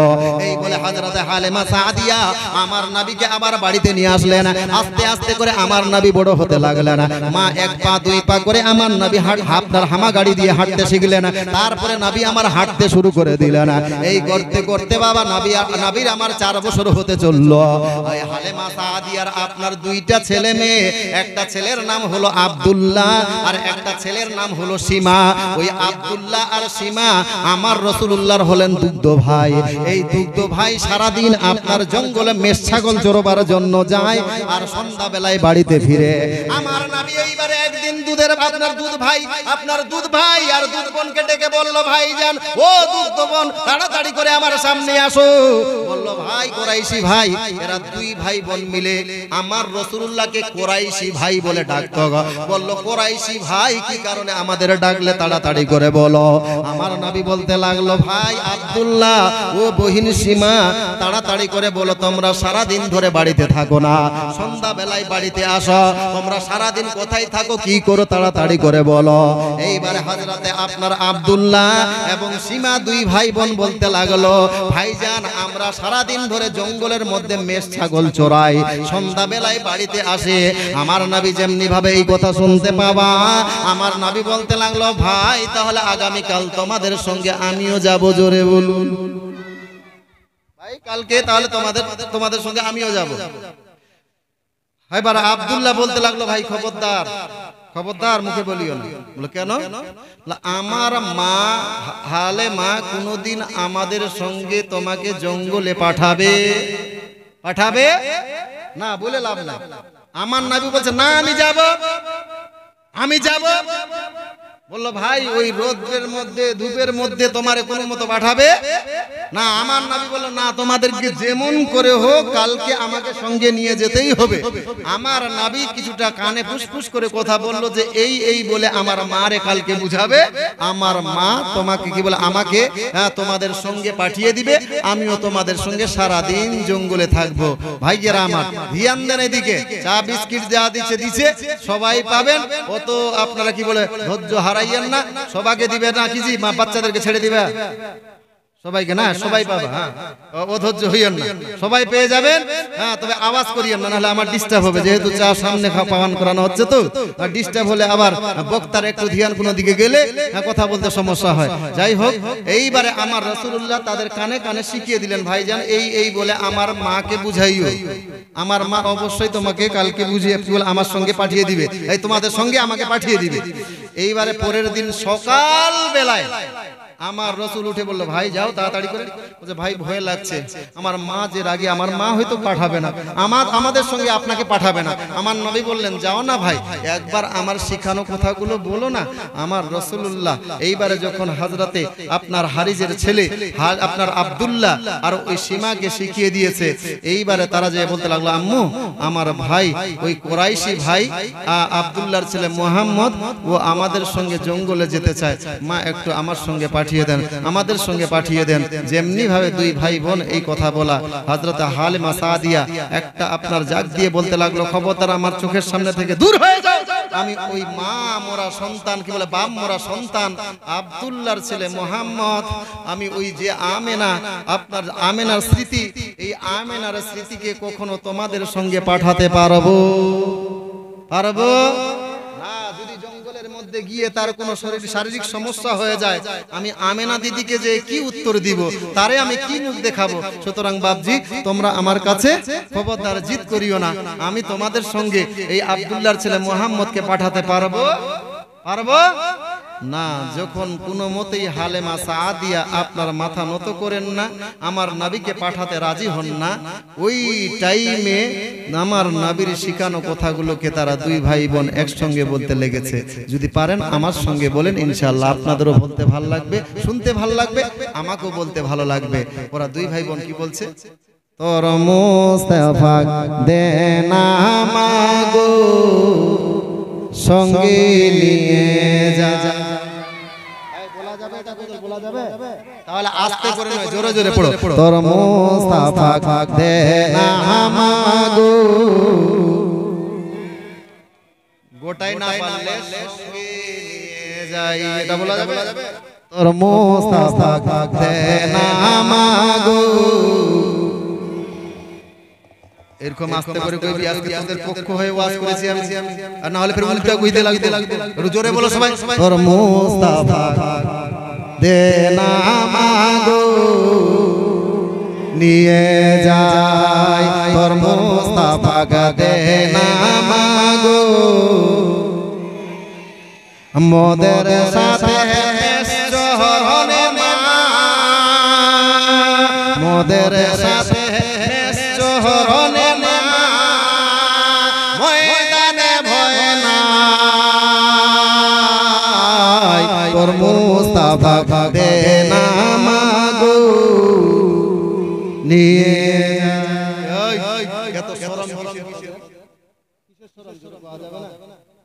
দুই হাত উঠিয়ে বলতে, ইয়া রাসূলুল্লাহ, জোরে হাত উঠা, ইয়া রাসূলুল্লাহ। এবার সবাই চিৎকার করে পড়ে, তোর মুস্তাফা দেনা মাগো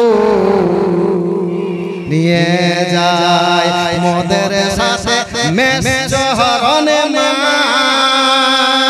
মোদের সাথে মেস শহরে মা, ময়দানে ভয় নাই, তোর মুস্তাফা দেনা মাগো।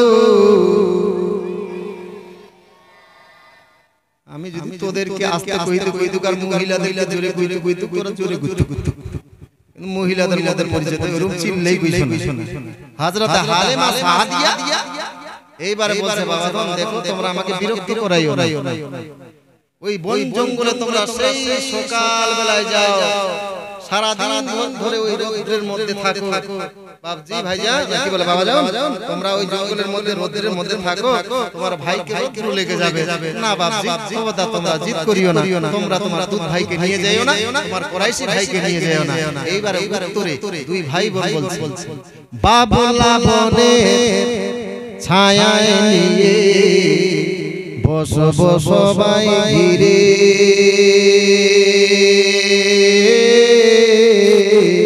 বাবলা বনে ছায়ায় নিয়ে বসবো সবাই ঘিরে, হুরমা পাতার তাজা বানিয়ে ভরিয়ে দিবি শিরে। আরে বাবলা বনে ছায়ায় বসবো সবাই ঘিরে, হুরমা পাতার তাজা বানিয়ে ভরিয়ে দিবি শিরে। আরে শেষে মোদের বাদশা হয়ে মা, শেষে মোদের বাদশা হয়ে করিবে বাদশাহী, তোর মুস্তাফা দেনা মাগো সঙ্গে নিয়ে যাই, তোর মুস্তাফা দেনা মাগো সঙ্গে নিয়ে যায় মোদের সাথে মেষ চহরনে মা মোদের সাথে মেষ চহরনে মা ময়দানে ভয় নাই তোর মুস্তাফা দে না সঙ্গে যায় তোর মুস্তাফা দে না গো সঙ্গে যায় ইকোটা খুব বেশি হয়ে যাচ্ছে ইকোটাকে কম করুন হযরতে হালিমা সাদিয়ার একটু মন আনন্দ আনন্দ ভাব ছেলেদের কথা শুনে হালিমা বলছে বাবা তো এইরকম যে জিদ করছো তোমরা আচ্ছা ঠিক মানেই নিলাম তোমরা বাবলা বনের ছায়া নিয়ে বসে থাকবা কিন্তু তোমরা সেই সকাল বেলায় খেয়ে যাও সারা দিন ধরে না খেয়ে কাটাও বলো তোমার দুধ ভাই কুরাইশি ভাইকে যখন সঙ্গে নিয়ে যাবে রে বাবু তো ওই জায়গায় খিদা লাগলে তোমরা কি করবা কি খেতে দিবা দুই ভাই বলছে খেতে দেব খুরমা মেথি খোদা যদি পায় জোরে হযরত হালিমা সাদিয়া বলছে ও খুরমা মেথি খাইতে দিবা বুঝলাম কিন্তু ওই আরবের জঙ্গলে কিন্তু কুয়া পানির ব্যবস্থা নাই পানির ব্যবস্থা নাই বলো যদি পিপাসা লাগে তাহলে কি করবা খুরমা মেথি খেতে খেতে বুঝতে পারলাম বাপজি যখন পিপাসা লেগে যাবে তোমরা কি করবে খবরদার বাবা তোমরা নিয়ে যেও না নিয়ে যেতে হবে ছেলেরা জিত খেতে দেব খুরমা মেথি খোদা যদি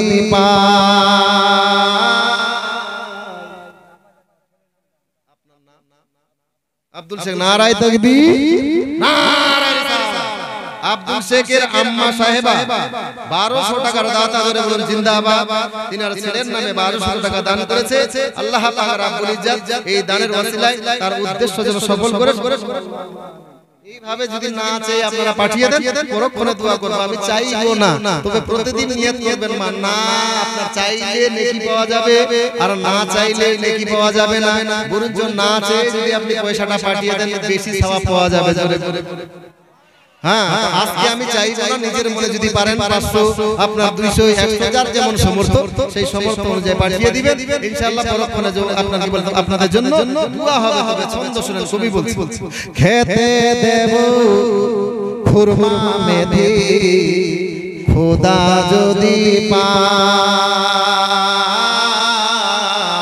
যা আরে খেতে দেব খুরমা মেথি খোদা যদি পায় তোমার দুধ পাতের খঙ্গা হে পিপাসায় আরে খেতে দেব খুরমা মেথি খোদা যদি পায়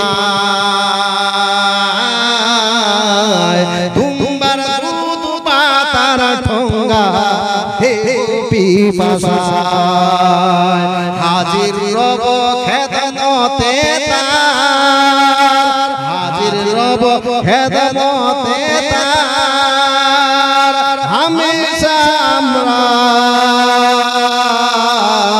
তোর মুস্তাফা দে না গো সঙ্গে নিয়ে যায় তোর মুস্তাফা দে না গো সঙ্গে নিয়ে যায় আরে মোদের সাথে মেষ চহরনে মা মোদের সাথে মেষ চহরনে মা ময়দানে ভয় নাই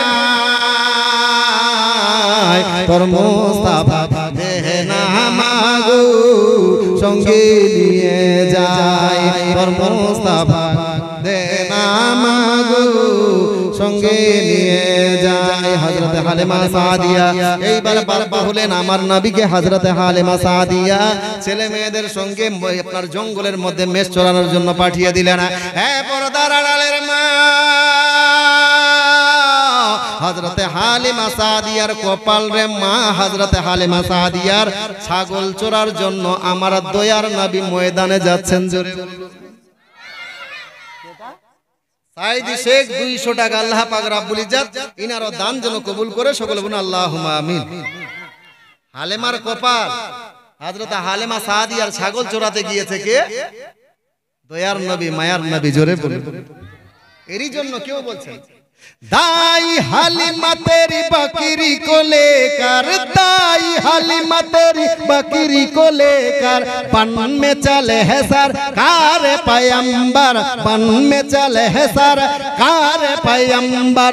वल्ला वल्ला वल्ला वल्ला वल्ला वल्ला तूने क्या नसीबा पाया है, वल्ला वल्ला वल्ला वल्ला तूने क्या नसीबा पाया है। कसम खुदा की से रब ने बनाया है, कसम खुदा की से रब ने बनाया है। हमारे नबी का कोई सानी है ना साया है, हमारे नबी का कोई सानी है ना साया है। कसम खुदा की से रब ने बनाया है। হালেমা সাদিয়ার ছাগল চড়বার জন্য আমার নবী জঙ্গলের মধ্যে গিয়েছেন। এইবারে আব্দুল্লাহর সীমা ভাইজান বলছিলাম আমার মা বোনদেরকেও বলবো, মা আজকে গেলি আসেননি 10-20 টাকা গজলগুলো বলছিলাম ভালো লাগে না? ভালো লাগছে বাবজি না? রাগ করছেন আপনারা? মেয়ে ছেলেদেরকে মনে হয় ভালো লাগে না আপনাদের দিকে? মেয়ে ছেলেরা গজল শুনলে ভালোবাসে? শুনে? আচ্ছা যদি ভালোবাসে তো একটা মহিলাদের দিক থেকে কেউ 200 টাকা 100 টাকা দিয়ে পাঠাতে হবে যে বলছে গজলগুলো ভালো লাগছে, এর জন্য, আমার জন্য নয়, মসজিদের জন্য। সুবহানাল্লাহ। 500 টাকা। আপনার নামটা ভুলে গেছি। আফসার মিয়া, সুবহানাল্লাহ। গতকালকে দিয়েছেন 500 টাকা, আবার 500 টাকা দিয়েছেন। মুহিব্বে রাসূল আল্লাহ পাক রাব্বুল ইজ্জত তিনার উদ্দেশ্য যেন সফল করে সকল বলে আল্লাহুম্মা আমিন। এই বাবজি শুন,